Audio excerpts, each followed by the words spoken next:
मुखर्जी की मां ने इनसे फिल्मों में काम करने को कहा तो ये काफ़ी शॉक्ड हुई।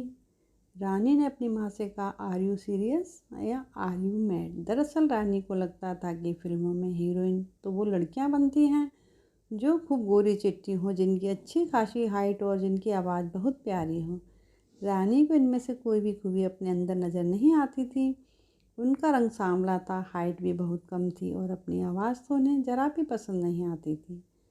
इसलिए रानी ने कभी नहीं सोचा था कि वो कभी हीरोइन भी बन सकती हैं। पर चूँकि रानी का परिवार फिल्म इंडस्ट्री का नामी परिवार था और उनके पिता राम मुखर्जी भी डायरेक्टर थे, इन्हें भी फिल्मों में काम करने का ऑफ़र मिला। उसी ऑफ़र के बारे में उस दिन रानी की माँ इनसे बात कर रही थी। रानी की माँ ने कहा, तुम्हें घर बैठे फिल्मों में काम करने का ऑफ़र मिला है, ऐसी किस्मत सबकी नहीं होती है।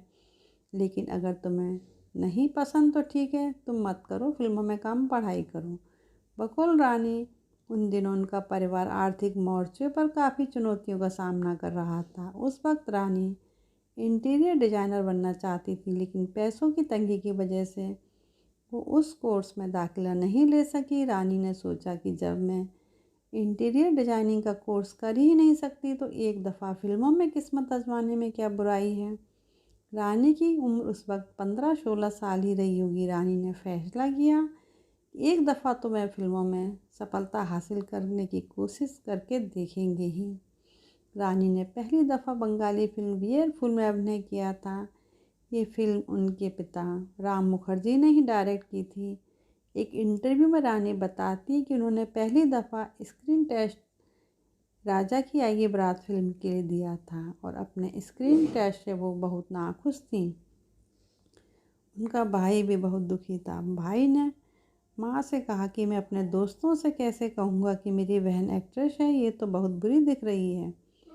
उस वक्त उनकी माँ को भी लगा कि शायद रानी हीरोइन बनने के लिए नहीं जन्मी है। रानी की माँ प्रोड्यूसर सलीम अख्तर के पास गई। सलीम अख्तर ने ही रानी को राजा की आएगी बारात फिल्म में काम करने का मौका दिया था।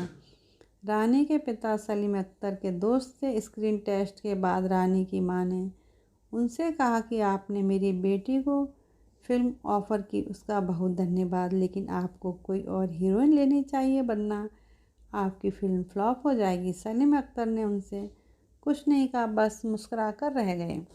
थोड़ी देर बाद रानी उनके पास आई। रानी ने कहा, मुझे तो कुछ भी नहीं आता अंकल। सलीम अख्तर बोले, नहीं नहीं, ऐसा कुछ नहीं है, तुम स्क्रीन पर अच्छी लग रही हो। जिन्होंने तुम्हारा स्क्रीन टेस्ट लिया है वो तुमसे बहुत खुश हैं। तो इस तरह फाइनल हो गया कि रानी ही राजा की आएगी बारात फिल्म में काम करेंगी। रानी को अभिनय की बारीकियां सिखाने के लिए उनके पिता उन्हें मशहूर एक्टिंग टीचर रोशन तनेजा के पास ले गए। रोशन तनेजा से कहा, मेरी बेटी को एक फ़िल्म का ऑफ़र मिला है, 1 महीने बाद शूटिंग शुरू हो जाएगी, क्या तुम उसे एक्टिंग सिखा दोगे? रोशन तनेजा ने मुस्कुराकर जवाब दिया, राम, मेरे पास कोई गोली तो है नहीं जो मैं तुम्हारी बेटी को खिला दूँ और वो उसे खाते एक्टिंग सीख जाएगी।